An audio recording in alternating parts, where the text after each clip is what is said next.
고대 중국의 이른바 그 삼국지의 배경이 되는 춘추 전국시대가 전국시대라고 일컬어지는 때가 있었습니다. 그때 유방이라고 하는 세력과 항우라고 하는 세력이 서로 맞싸우는 그런 때였어요. 그때 유방의 부하 장수 중에 번괴라고 하는 장수가 있었습니다. 이 사람이 이끄는 부대가 항우의 부대와 함께 싸움을 하는 중에 이 항우의 부대가 전략적으로 이 번개의 부대를 에워쌌어요.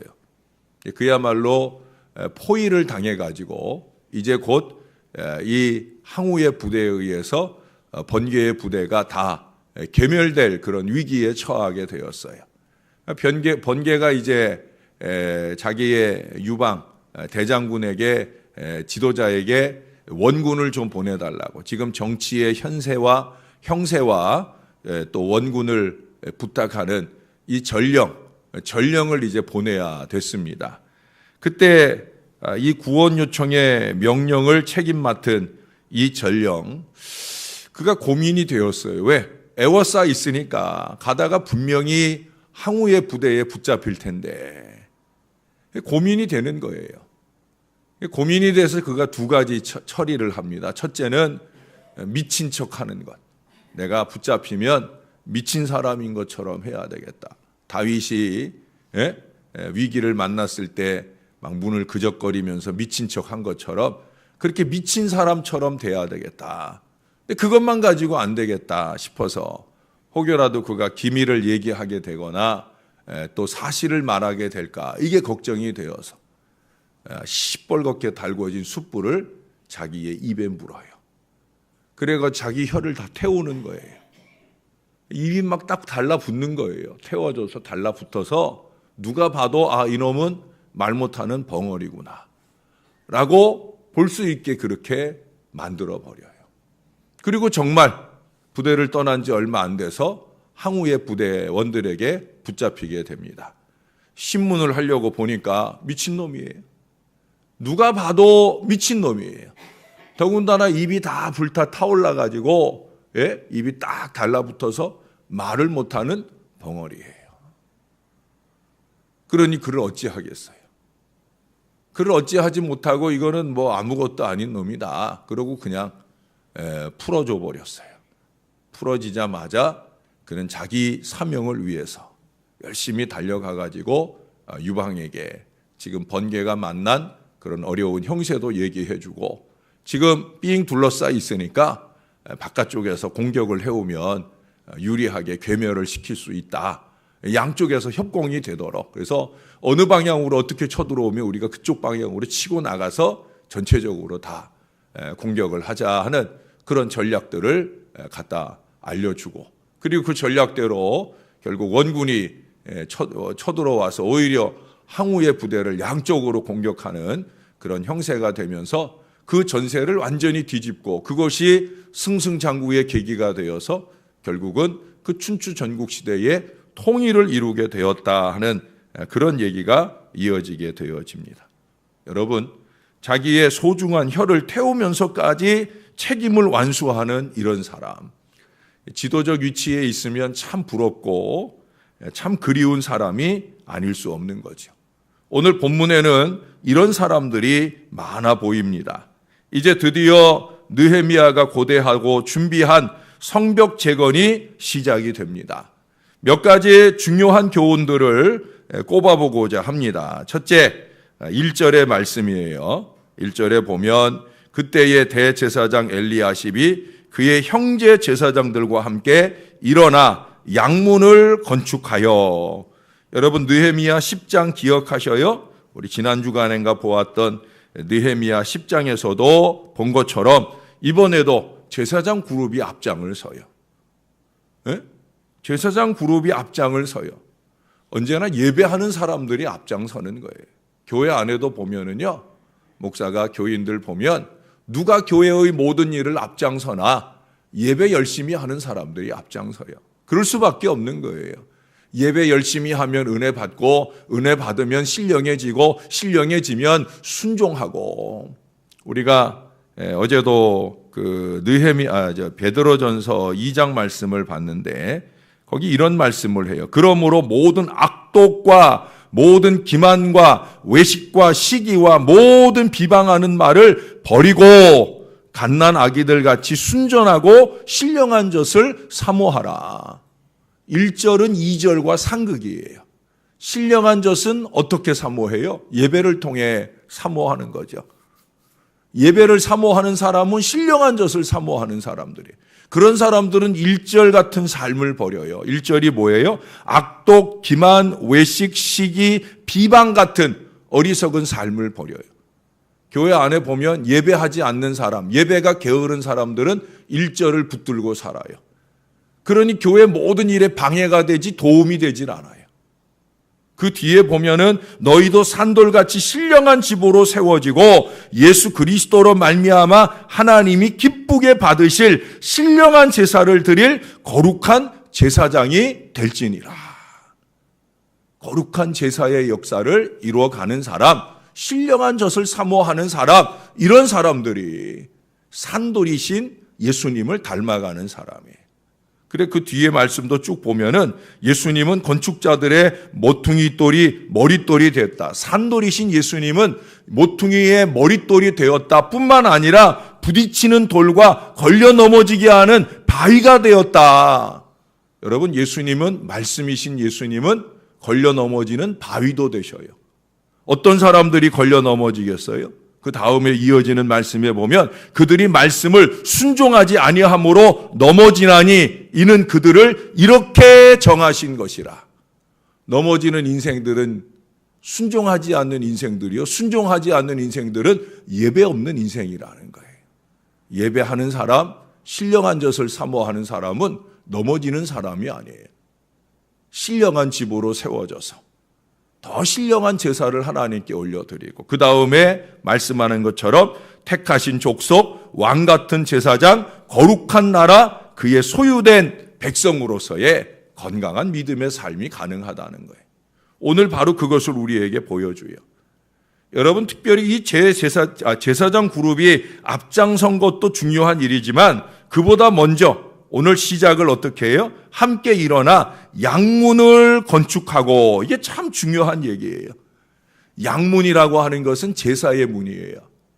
양문, 말 그대로 양들, 제사를 드릴 가축이 들어오고 나가는 곳이에요. 이 양문을 딱 들어오면 바로 성전이에요. 성전과 가장 가까운 문이 양문. 그래서 그 양문을 통해서 제사 드릴 가축들이 들어오는 거예요. 여러분, 나중에 예수님께서 예루살렘 입성하실 때 어디로 들어오셨냐? 바로 이 양문으로 들어오셔요. 왜 양문으로 들어오셔야 돼요? 세상죄를 지고 가는 하나님의 어린 양, 세상죄를 지고 가는 하나님의 어린 양으로 지금 예루살렘에 오시는 것이기에 예수님은 양문을 통하여 예루살렘에 입성하시는 거예요. 그래서 입성하시자마자 바로 성전에 이르시게 되는 이야기를 우리가 복음서에서 볼 수가 있잖아요.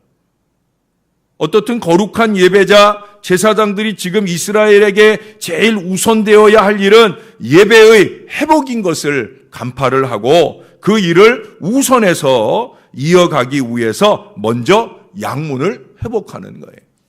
양문은 사실 전략적으로는 그렇게 중요한 자리가 아니에요. 지금 성벽을 재건하는 것은 또 쳐들어올지 모르는 이방 민족을 대처하기 위해서 전략적으로 이것을 건축하는 건데, 양문은 전략적으로 큰 의미가 없어요.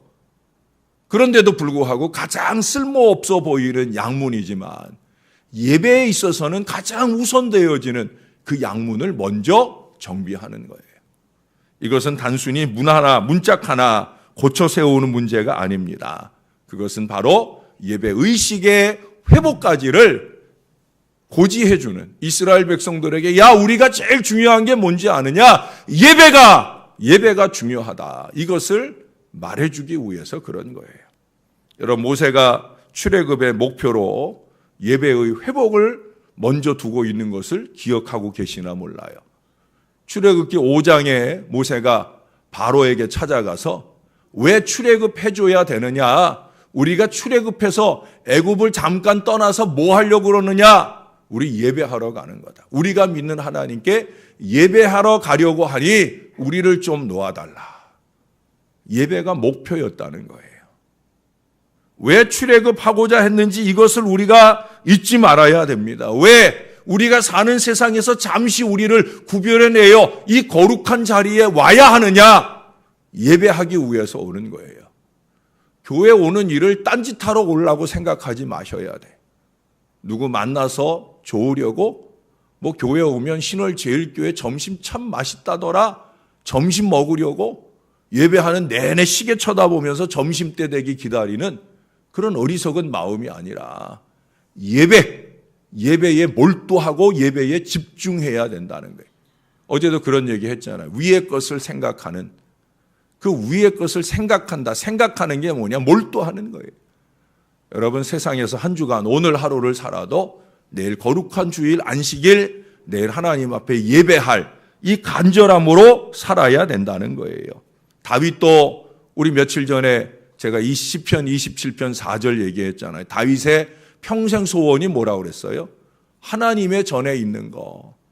하나님의 전에서 하나님께 예배하는 거. 그래서 다윗은 평생 하나님의 성전을 좀 지어드렸으면 하는 그 소원으로 자기의 모든 모아둔 재산을 다 성전 짓는데 자식에게 유산으로 물려준 것이 아니라 이거 성전 짓는 데 써라 하면서 솔로몬에게 넘겨주잖아요. 성전 중심, 예배 중심, 그것이 다윗의 신앙이에요. 여러분, 청교도 정신도 자유로이 하나님께 예배하기 위해서 목숨을 걸고 대서양을 건너는 거예요. 그 청교도들이 신대륙에 가서 제일 먼저 한 일이 뭔지 아셔요? 예배를 드리기 위한 교회를 세우는 거예요. 자기네 집을 먼저 짓지 않았어요. 잠시 움막에서 살더라도 먼저 지어야 될 것이 교회다, 성전이다. 그래서 예배를 세우고, 그것이 오늘 미국이 축복받은 비결이라고 저는 생각을 해요. 아니, 제 생각이 아니라 대부분의 신학자들은 그렇게 생각을 해요. 미국이 축복받은 비결은 예배다. 그 축복을 한 번에도 거두어 가실 수 있는 불안한 일들이 지금 트럼프 대통령을 통해 이루어지는데, 예배 없고 망조들릴 여러 가지 일들만 그가 이기적으로 도모하는데, 미국 이기주의, 집단 이기주의로는 하나님의 축복을 받을 수 없어요. 하나님이 제일 싫어하는 게 이기인데 왜 그런 이기주의에 휩싸여 있느냐? 예배 없는 인생이라 그런 거예요. 예배를 잘 드리는 사람은 이기적이 되질 않아요. 그것은 이제 이 다음 얘기에서 이해할 수 있습니다. 여러분, 예배가 회복되면 모든 게 회복되는 거예요. 그래서 목사로서 항상 안타까운 마음이에요. 왜?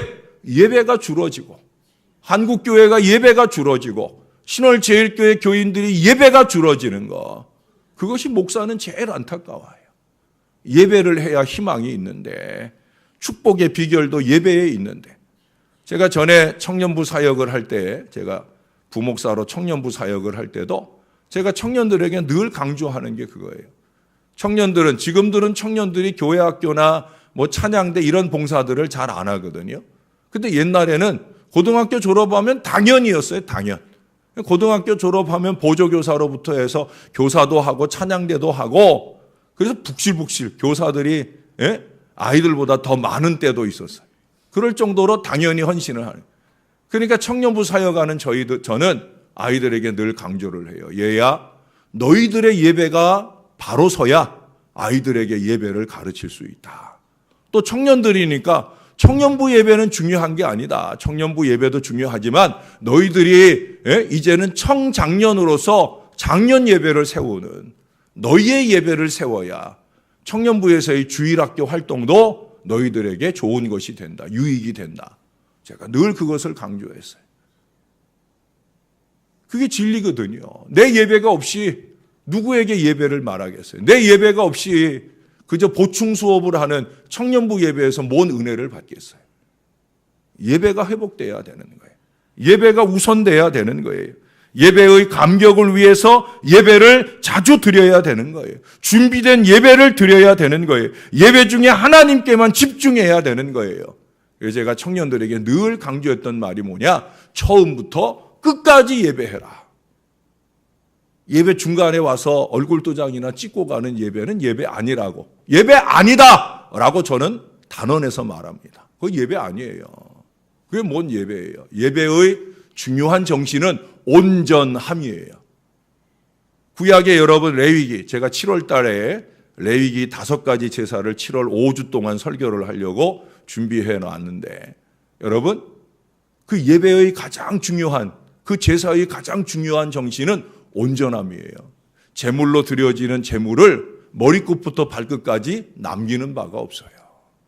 다 하나님 거예요. 아니면 하나님께 드렸다 제사장에게 주어지든지. 이게 온전함이에요. 앞부분 잘라먹고 뒷부분 잘라먹고 중간에 잠깐 얼굴 보이고 가는 걸 예배라고 착각하는 젊은이들이 오늘날 많아요. 예배 아니에요. 네, 목사가 설교하다 중간에 탁 들어오는 이 젊은이들 보면 참 마음이 안타까워요. 그 젊은이들을 보는 부모님들도 안타까워하는 모습을 봐요. 참 안타까워요. 처음부터 끝까지. 이게 예배의 정신이에요. 우리 새벽에 오시는 분들은 이 예배의 정신을 잘 아시고 감당하셔서 얼마나 이쁜지 몰라요. 자, 두 번째 거의 매절에서 반복되는 표현. 오늘 우리가 읽은 2절에서는 2번이나 나와요. 뭐예요? 그 다음은 이라는 표현이에요. 그 다음은 이라는 표현이 2절에 2번 나오고, 거의 한 절에 한 번 내지 2절에 한 번 정도는 그 다음은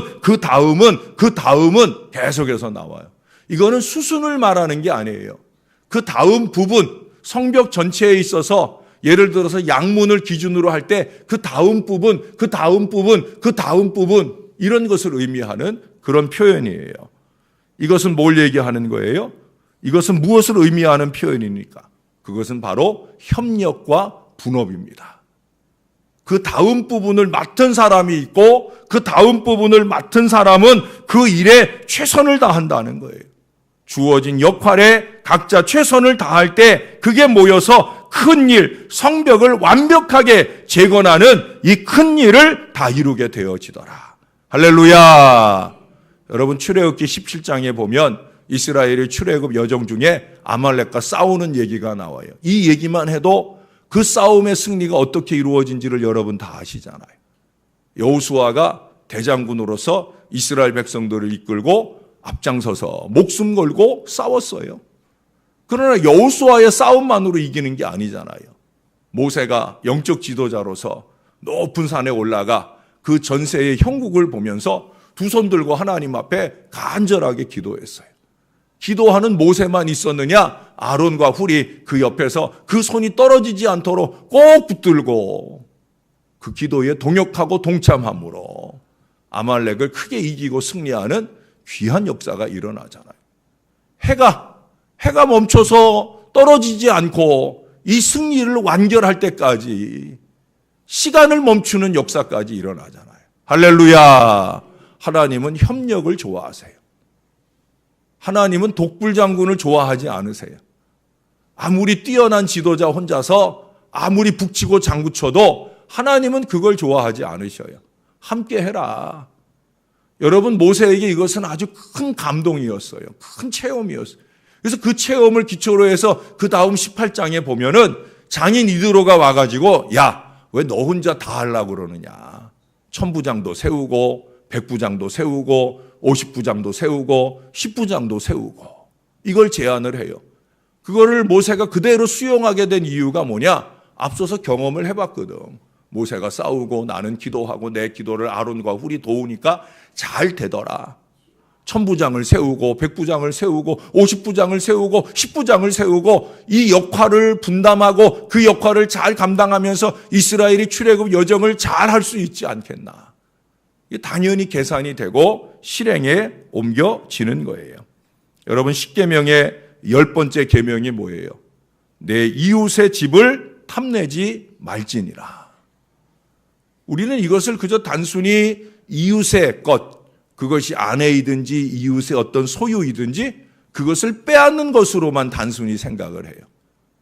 근데 그게 아니에요, 사실은. 그 이상이에요. 탐내지 말지니라. 이게 강조예요. 탐내지 말지니라. 예? 다른 사람에게 피해나 불편을 끼치지 않는 게 바로 탐내지 않는 것까지를 포함하는 거예요. 아니 그 이상 다른 사람의 것을 인정해야 되는 거예요. 그게 물질이든지 자기 자리이든지 다 하나님께서 주신 것이라는 거죠. 남이 나보다 더 가졌다고 입을 삐죽거릴 일이 아니라는 거예요. 그것은 아까 베드로전서 2장 1절에서 그건 마귀적인 거죠. 그건 사탄적인 거죠. 다른 사람이 더 가진 것, 그걸 인정해야 되는 거예요. 또 다른 사람이 더 맡은 책임, 그것을 인정해야 된다는 거예요. 내게 주신 것을 감사함으로 받을 뿐 아니라 그것을 통해 하나님께 영광되도록 노력하는 것은 물론이고요. 하나님께서 다른 사람에게 주신 것을 탐내거나 불만하거나 시기해서는 안 된다라고 하는 거예요. 그것은 제가 단호히 말하지만 그것은 사탄적인 거예요. 마귀적인 거예요. 왜? 사탄이 왜 사탄이 됐다고 그랬어요? 하나님께서 받으실 영광을 시기하고 그 영광을 가르쳐 보려고 하다가 이 땅에 떨어져 루시퍼 사탄이 됐다고 그랬잖아요. 찬양대장이었어도 소용없는 거예요. 시기의 마음이 틈타는 순간 우리는 마귀가 되는 거예요. 그래서 그런 거 버리고 신령한 젖을 사모하라 라고 강조를 하는 거예요. 신령한 은혜 가운데 있으면 그렇게 되지 않는다는 거예요. 여러분 열왕기상에 보면 아합 왕이 나오잖아요. 그야말로 없는 게 없는 사람, 왕이에요. 그런데 뭘 탐내요? 나봇의 조그만 포도원 탐내고 있어요. 아마 그 포도원에서 나온 포도 열매를 맛보았는지 이 어리석은 왕이 자기가 가진 많은 것 뒤로 하고 그 조그만 것을 탐내고 그 안에 이세벨의 책략을 통해서 그것을 빼앗잖아요. 있는 것을 족한 줄로 여기지 못하는 이런 마음은 사탄이 넣어주는 마음 아니겠습니까? 여러분, 비교에 근거한 교만도 불만도 하나님 마음이 아니라는 거예요. 지금 이스라엘 백성들이 맡은 일을 보면 어려운 부분도 있고 수월한 부분도 있어요. 여기 어제 우리가 보았던 2장 14절에 앞으로 나아가 샘문과 왕의 못에 이르러서는 탄 짐승이 지나갈 곳이 없다. 이거 뭐예요? 심각하다는 거예요. 할 일이 많다는 거예요. 그러나 그럴지라도 그만큼 손실 많고 할 일이 많은 그것을 맡았다고 해서 오늘 본문의 3장 어디에도 왜 나는 이렇게 힘든 데를 맡겼느냐 하고 불만하는 사람 아무도 없다는 거예요. 투덜거리는 사람 아무도 없다는 거예요. 그저 묵묵히 자기 역할을 다 하고 있어요. 이 놀라운 분업, 협력이 하나님 마음의 기쁨이 되고 이것을 위대한 역사로 일굴 수 있도록 우리 하나님께서 역사하신 줄로 믿습니다. 하나님이 다 보고 계시거든요. 이 녀석들이 내가 맡겨준 일 서로 시기하고 다투지 않고 자기가 맡은 일을 책임을 다하고 있는지 하나님이 다 보고 계셔요. 내가 맡은 일 별거 아니라고. 내가 맡은 일 빼앗겼다고. 이런 어리석은 마음이 아니라는 거예요. 하나님 보실 때 좋은 마음으로 최선을 다하니까 야, 보기에 참 좋다. 내가 복을 주어야지. 부흥의 축복을 교회 위에 주고 맡은 일을 다 감당하는 저들의 가정에 하늘 복을 주어야지. 그런 역사를 하나님이 주실 줄로 믿습니다. 책임을 다해야 일을 맡기는 거 아니겠어요? 즐겁게 잘해야 편안하게 일임하는 게 되지 않겠습니까?